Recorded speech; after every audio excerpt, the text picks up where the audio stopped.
Hey, Pat, did you get any good Bill stuff for Christmas this year? Oh yeah. Um, well, I'll start with small and end with the big. I got this little divot marker. It's a poker chip with the Bills marker. My Nice. daughter Ariel got me some Bills golf balls. Oh, I Mm. should. Chris, our sister gave me this Bills jacket. It's winter perfect. Best of all, my wife got me this new Buffalo Bills golf bag. I look, you Oh, can see the man. Bills. Hey, what'd you get? Anything interesting? Uh, I got a Keon Coleman jersey.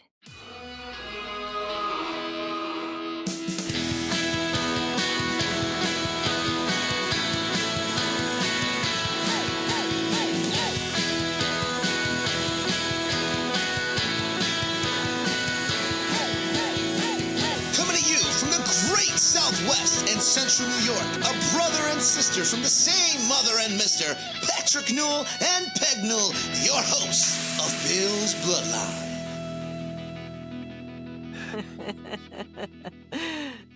Okay. Welcome to Bill's Bloodline. I'm Pat Newell. Next to me is my sister Peg. We're here on YouTube. We're inviting you to like, comment, and subscribe to the channel. We're on Spotify. We're on Apple Podcasts. We're on Instagram. We're on Facebook. And we're also on X. All that will be in the show notes. Welcome. The Bills suffered a 13-12 loss today to the Philadelphia Eagles. Yeah, our division run is over, Peg. Yeah, the Patriots just totally annihilated the Jets today, and what little shred of hope we had ended pretty unceremoniously on an unsuccessful two-point conversion. This game, want to put it in the rear view. It was just a clunker of a game up until really the last 5 to 8 minutes. Just ugly all around. The weather was terrible. It was just horrible. And we know that many players are banged up, wounded warriors out there. James Cook was nursing some type of sore lower leg injury. And of course, we know Josh's foot injured, not injured. Everything's gravy, baby. Well, not today. Not today. What were your initial thoughts? First thoughts are I wish we played the last 8 minutes a little bit earlier. Um, we dominated the second half, Beck. We missed opportunities. We failed on a 4th and 2 at the goal line. We fumbled early in the game when we were in there, almost in the red zone. We got down there. Our kicker missed an extra point. Instead of going for 2 at the end, we could have possibly just kicked that extra point and won it. It kind of spoiled like an all-star defensive performance in the second half. I am encouraged that the defense literally held Jalen Hurts to 0 completions in the second half. I think they had 1 or 2 first downs the entire second half, 4 punts, and we were just in their end nearly the entire second half. We start too slow. It's been the story all year long, Peg. We fall behind in these big games. We rally, and this one we didn't make the last 2-point conversion to win it. But I'm encouraged by No. the defense. Really, we knew that the road was going to be a tough one anyway to get to the division title. And now it's Josh Allen and everybody else can sit next week. Yeah. You never want to be in the position where you need help um, from other teams to get there. It would be nice if we weren't in that position, but we're still in the playoffs. That's positive. Some of the things that you mentioned, yeah, we held them in the second half to just 17 yards. There, at one point, we had them 4 in a row, 3 and outs. We had our chances. We just couldn't get it together. Just kind of looking at some significant stats from the game. We had over close to 11 minutes more of time of possession. We dominated them in total yards, 331 for the Bills to 190 total yards. We held Saquon to somewhere in the 70s. I don't have that stat, but I think he only rushed for 77 yards today. I was really concerned about our ability to stop the rush. And now it seems like the defense is finding a way. Earlier this week, McDermott talked about we just got to find a way. No excuses. Next man up. Pat, Yeah, other thoughts? Yeah. and we'll get into it a little bit more. We want to, touch on what happened this week a little bit. Sure. And we signed McCole Hardman a couple weeks ago. He was going to be or actually, we signed him about 6 weeks ago. And his first game, he got hurt. He was on the IR. He came back last week, returned 1 punt. and that was it. And now he's gone, Peg, He's right? gone. Yeah, yeah. I was a little bit stunned by that. We need a seasoned punt returner. We keep putting Khalil Shakir in there, and he's going to get dinged up, and we know he's not as dynamic in that position. He did have a nice one today, as we both kind of texted. And Mafia, you guys know that he had one where he got a few yards, significant yards, instead of just catching it and stepping out of bounds after 2 or 3 yards. But it's we don't want him back there. That's not his specialty. And so I was surprised. It makes me think there's something else going on behind the scenes always. Our third stringer got poached this week by the demonic Kansas City Yeah, they Chiefs. Who are signed. Good for him. Yeah, He's got a real Shane. paycheck. It's the practice squad. He may well be back on the Bills practice squad next year. That's because he's just Yeah, another guy that keeps coming back. right. Another big piece of news, Peg. Huge news. Um, Seeing that your jersey that may be obsolete at the end of this year, Keon Coleman was a healthy and active again. You had some thoughts on it, and we're not getting the full story, don't you think? No, yeah, we had chatted about this, and I'm not a big conspiracy theorist, but I do think that there's more to the story. Who knows? Or there was some type of argument um, with the coaching staff, with the upper brass. I'm not sure about how he's being used. Maybe he's making demands, or we just don't know. We just know he's a healthy scratch. It's just all but done. It's all over but the crying, I think, here, and I'm gonna have to put that jersey. Maybe just donate it to Goodwill. Yeah, I studied the draft last year really closely. I was really invested, especially in the receiver spot, because at that point, losing Stephon Diggs, we all knew that we weren't going to find a Stephon Diggs, but we needed someone who could possibly become Stephon Diggs or something reasonably close to that. And that was, universally by anyone that really understood football, considered one of the most horrible draft picks for what the Bills needed. And the people that we've passed on have since gone on to produce. Lad McConkey has been excellent with the Chargers. We could have had Xavier Worthy. Yep. He's better. He's been better. We could have had Yes. Pearsall, Xavier Leggett.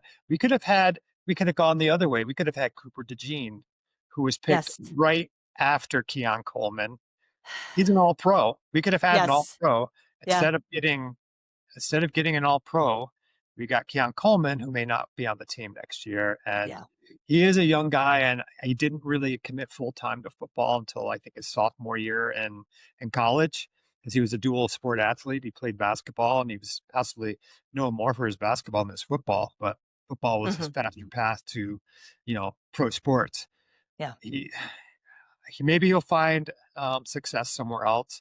But given the way the Bills' offense is run and how they focus on, short passes, quick separation is needed, running the ball, he's not a good fit for what we do. And I don't expect to see him with us next year, but we We'll won't never know. know, but I do know that it has to be earned. And just if he runs lazy routes, what else is he doing in a lazy fashion? Is he walking through practice and you know not paying attention during meetings? Who knows? We don't know. We just know he wasn't getting it done on the field, and that's enough.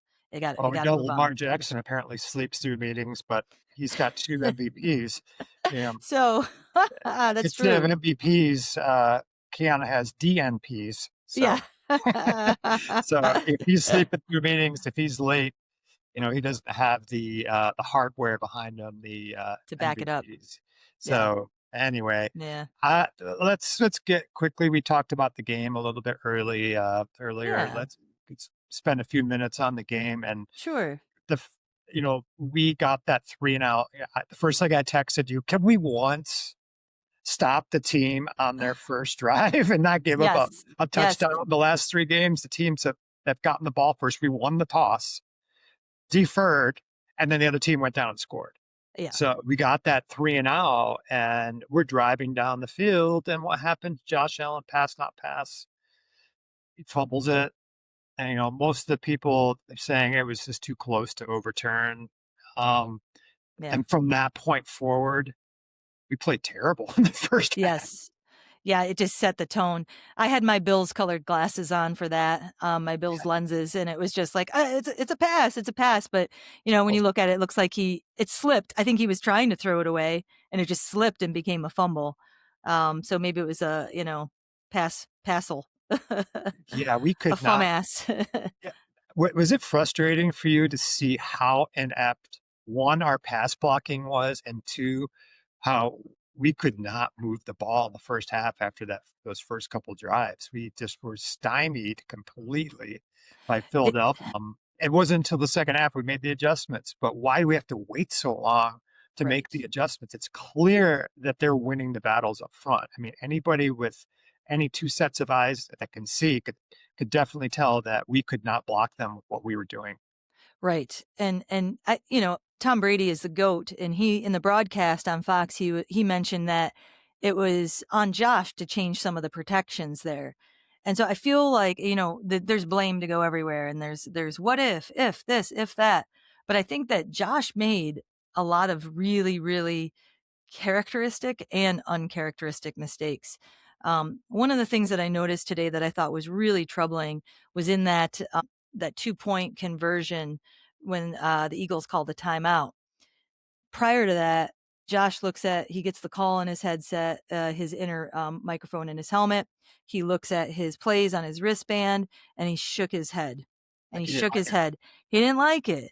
And whether it was another run play that had no imagination, or it was vanilla, or it was predictable, like the bubble screen has become, um, or I'm not sure. But thank God the Eagles called the timeout, because they changed that play. And we could I need a lip reader, he goes to the sideline and he says something about it. My spouse even said he's complaining about the play, and they changed it, drew up something that was really great to get Shakir open. And then Josh just missed it. So just a dreadful game all around for him, taking the sacks, not throwing it away, missing open receivers. There were times where they were completely covered, but I'd like to see the all 22, I guess, to be able to really see the whole field and what's going on. But there were things that were missed that I saw just from the broadcast view. The uh, the one play where I swear to God, I thought I was watching the same play in the Houston game where he ran to the sideline, did a 180, went backwards because he looked like he was going to throw it away, then ran back toward the middle of the field. He had a check down to Jackson Hawes on the left, or maybe it was Ray Davis. I couldn't tell. And ends up losing 19 yards and hurts his ankle again on the play. Right. Why does he do that? He did have a check down on third down to gain maybe 5 yards, put us in a 4th and 3 or 4th and 4. Instead, he takes a 19-yard sack. We're near midfield. We have to punt. Yeah. That was an opportunity lost right there. He was bailed out by his receivers making miraculous helmet catches. Um, Yes. Yes. Cooks, that's the right spot. As you said, Cooks, went for over 100 yards today, could yeah, create separation. It was clear yeah. that First big pass of the game, that 50-yarder. He was wide open, man, it was wide open. like the Giant Super Bowl. Who was that? He was a former SU player. Who David was it? Tyree. Yeah, David Tyree. David Tyree, the helmet catch, right? It was like a la Tyree. Shavers Go made go one too Cuse. on the sideline She's that made was a great one. spectacular too. And he Yes. did that over Yeah. Quinion Minshall, who's the All-Pro defensive back for the Eagles. He did that against their best defensive back. He Yeah. just went over. He mossed him, if you Yeah. know the He term. mossed him. Yes, he So got mossed. yeah, Um, so that was pretty cool. man. And like we talked about earlier, Peck, you have to feel good about the defense. We sold out on the run. We applied pressure on Jalen Hurts, and he's not good when he has to scramble and the guys aren't wide open for him. Right. 0 completions in the second half. I think he finished 13 for 26 or 13 for 27. Mhm. Saquon Barkley and the rest of the running game under 100 yards rushing. Yep. Um, Great defensive performance. Unfortunately, the offense didn't come to life until the final, 7 or 8 minutes of the game. Too late. Yeah. The cape was already, like, shredded and couldn't fly. Yeah, He and put it's on the Skippy cape too right now. late. Yeah, he's gimpy. Even Brady referred to him as being, pretty dinged up out there. Yeah. Once again, I was just checking my stat sheet. Matt Milano led the team in tackles. So we're seeing some vintage Milano. So they're peaked. It seems like the defense has really stepped up and they're peaking at the right time, especially without their veteran leader who has been, revived and resuscitated. Jordan Poyer was out today, and we still were Yeah. able to contain the run game. Cam Lewis also at 4 tackles. That was a nice surprise too. He will come in oftentimes as like the sixth on the dime defense when we put 6 defensive backs on the field. Plus, he's also one of those guys that can play slot, he can play corner, and he can also play safety. He's kind of like a slightly better version of Jamarcus Ingram, where has that versatility, and he can also play special teams too. Yeah. So he's been on the team. He's another one of those guys that was an undrafted free agent, and he spent his time working his way up, kind of like a couple of the other guys on the Bills. Cam Lewis is another success story like that. He's become like a serviceable backup guy for us. And today he stepped in for Jordan Poyer, and we didn't see the drop off. In fact, No. other than the first half, they had no passing game what to speak of, like none. Yeah. Yeah. Yeah. So some bright spots there if we can just get the offense clicking. And I just think I'm not sure that Joe Brady has the in-game strategy to be a little more dynamic and willing to change, to throw some wrinkles in. There were a couple of play calls that I really liked. We should not be that hook and lateral should definitely be something that nobody sees until the playoffs, right? We shouldn't have to pull that out of our pocket in season. It's worked both Yes, times. twice now, and it has worked. Yeah. And I'm like, now people have seen it, they're going to be expecting it. I still don't know how you would defend that. But yeah, Well, that's how desperate we are. It's trick plays. To be fair, the last play on the 2-point conversion, Khalil Shakir was wide open. Josh just made a terrible pass. That was there for the 2-pointer, and he just made a bad throw. That wasn't his only bad throw today, but it came at the worst possible time because the game was over at that point. Yeah. Now it's time to get something off of our chest with our segment, the 2-minute drill. 3, 2, 1, 0. Take it away, Pat. So I entered today's football games with a glimmer of hope that the Jets maybe could beat the Patriots, whereby giving the Bills the opportunity to, extend their division title streak to 6. But the Jets showed up with their JV defense, and along the way, former Bills receiver Stephon Diggs, who we thought was all and done, had nothing left in the tank at 6 catches for 101 yards, and he didn't even play past halfway point the third quarter. So he played 2.5 quarters, had 100 yards receiving, his 4th 100-yard receiving game this season, and he's 30 yards shy of yet another 1,000-yard season. The Bills, the entire Bills receiving core, not counting the tight ends, counting Brandon Cook's 101-yard game today, the entire core has 3 100-yard receiving games. And we're nowhere near, not one player is anywhere near Stephon Diggs. So Stephon Diggs, a guy that we had decided we're going to eat his salary and get rid of him, is outperforming any receiver the Bills have. So that tells me that we do not know how to use our weapons. We had a weapon. We still have one. Now we have almost none. If you look at the Bills receivers who started the season, Elijah Moore, cut. Keon Coleman, not playing. Josh Palmer, he's missed most of the season. Curtis Samuel, on IR. We may never, ever see him again. And now who do we have? We have Gabe Davis, who didn't have a team. Brandon Cooks, who got cut. And we're relying on Brandon Cooks and Gabe Davis in big moments. And these guys basically were cut by their teams and did not have a team. So, Brandon Beane, when someone questions you about your choice in receivers, don't rail about your expert picks from the previous year and how well we did. maybe a little bit more introspection is needed here. We Yeah. did not have a good receiving core to start the year, and now we're holding it together with chicken wire and duct tape. Yeah. We need to get a little bit better next year and invest in our receiving core. You are listening to Bill's Bloodline, where brother and sister break down key plays, big hits, and all the heartbreaks. Yeah. Well said. Would you have taken Waddle? Would you have traded your first round pick next year and second round to get Waddle this year to try to make a run? Because there's no Chiefs, there's probably no Ravens. The Ravens are still statistically possible, I think, in the hunt, Yeah, but yeah, but yeah, not looking good. so we're going to use our first round draft pick this coming year. And there's a good chance we're going to use it on a receiver. Mhm. And that receiver may or may not work. Whereas Jalen Waddle is a proven commodity. The sticking point was we didn't want to give up our first round draft pick for this year. We wanted to give it to them for next year. Is Right, there any way that a receiver coming out of the gate that we could predict that receiver would be as good as Jalen Waddle is now? It was stupid.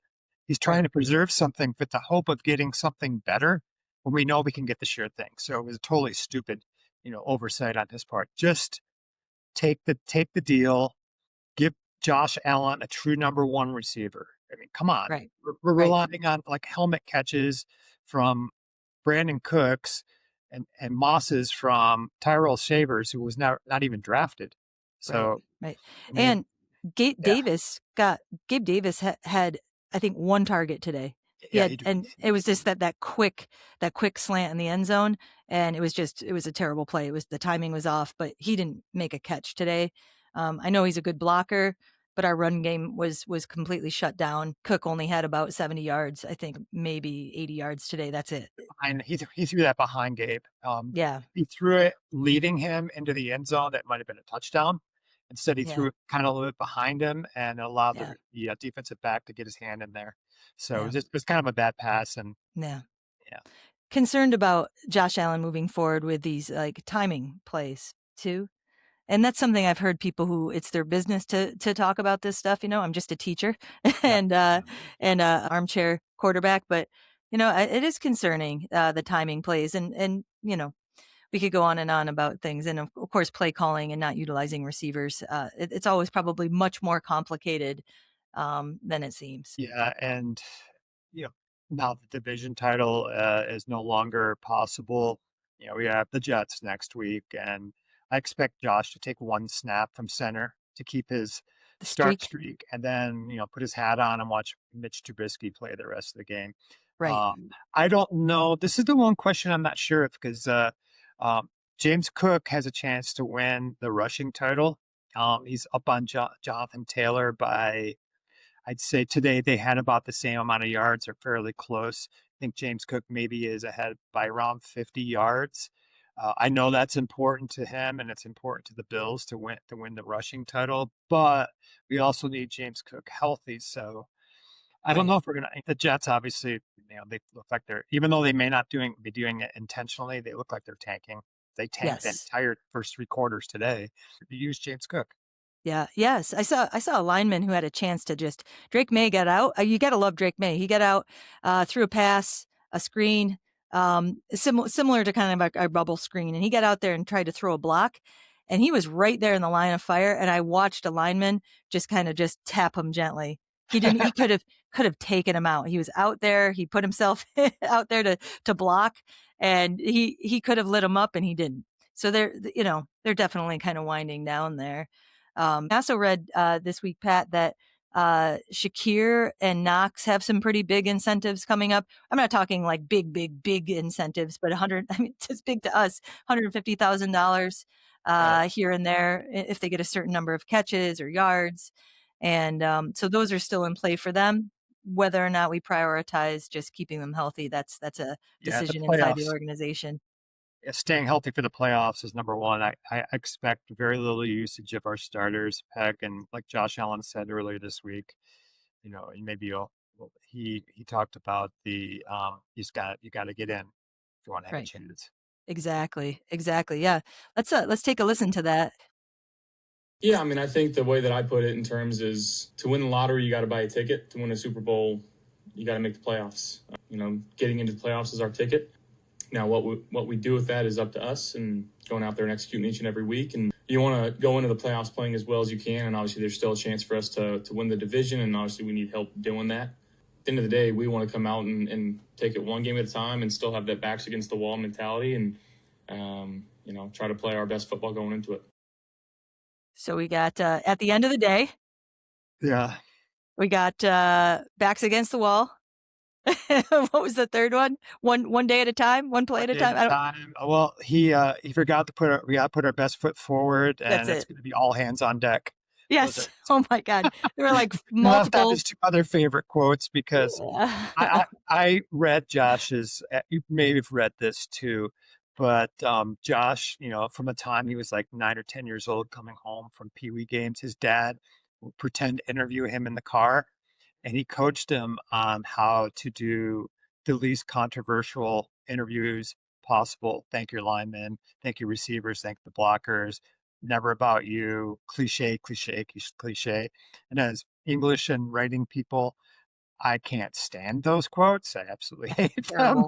Josh never says anything. He is, even when you see him on these like off-season golf videos or when he does collabs or gets interviewed by maybe a friend of his, another retired football player, he's only is free up to a point. He's always guarded to some extent. He will never say anything controversial. He will never throw anyone under the bus. He will always take responsibility for anything that ever goes wrong. So, and he'll never admit to being hurt, even though he may literally have a broken foot, lost a foot, or he broke his arm last year on a touchdown against the Cardinals and played most of the season with a broken arm, but he was fine. And this year he's good to go with like one leg, basically. He was, playing with one leg today. And I think that had to do with some of the bad passes. But, I don't know. The inaccuracy. He must have been cringing at all the quotes because he just layered them upon layers of cliches there. Oh, yeah. Yeah.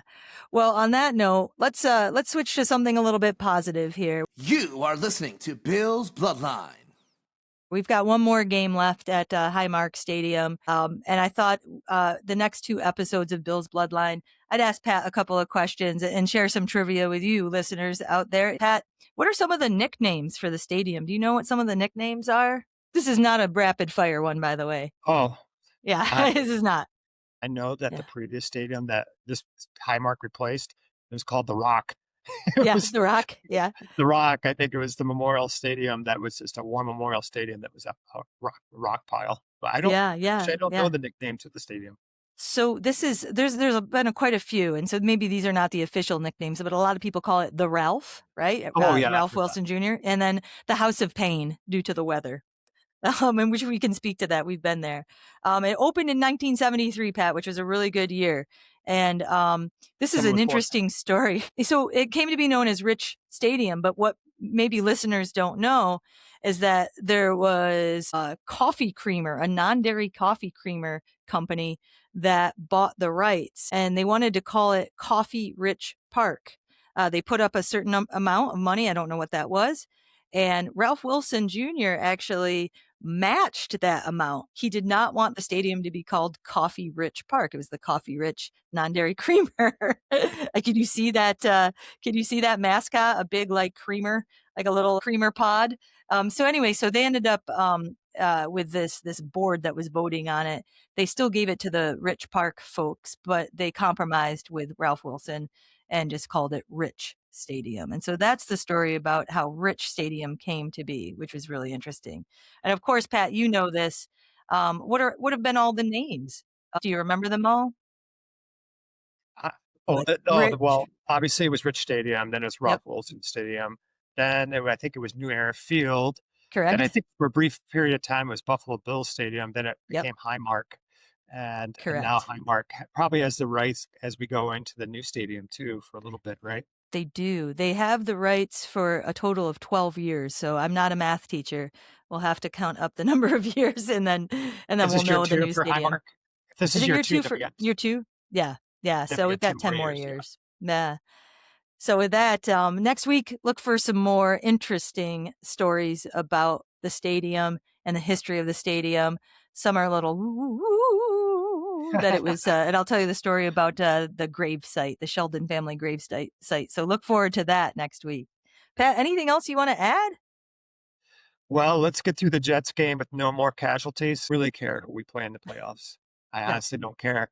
We're in. I feel equally good or bad against anybody that we play. It doesn't Yes. matter. I feel Yeah. like because we've barely gotten by and lost to teams that are terrible, and we've had some, marquee wins as well. Right. So I feel like we can beat anybody on any given day and lose to anybody on any given day. Depends on, how we play that day, and, if Josh is playing well and if the defense is not getting shredded. So if the Right. defense plays middle of the road defense, not they don't have to be lights out. If we play middle of the road defense, we can beat anybody in the AFC. So Yeah. because our offense is Yeah. going to figure it out at some point.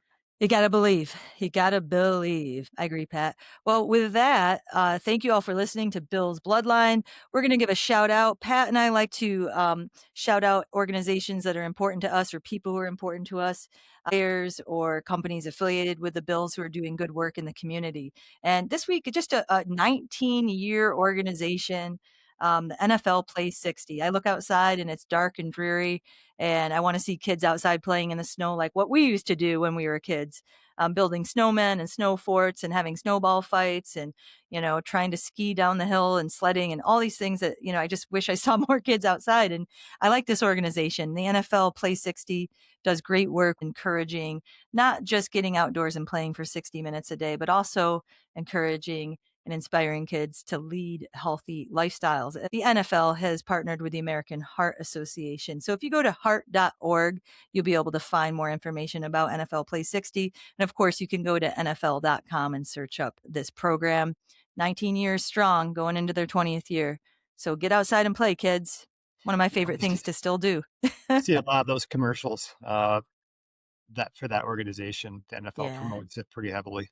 yeah, So yeah, great organization. So Peg, yeah. I think that about does it here. Bills 13-12, losers to the Philadelphia Eagles. So with that, from our family to the Bills Mafia family, stay loud, stay proud, and we'll see you here next week, hopefully with a win over the New York Jets. Go Bills. Go Bills.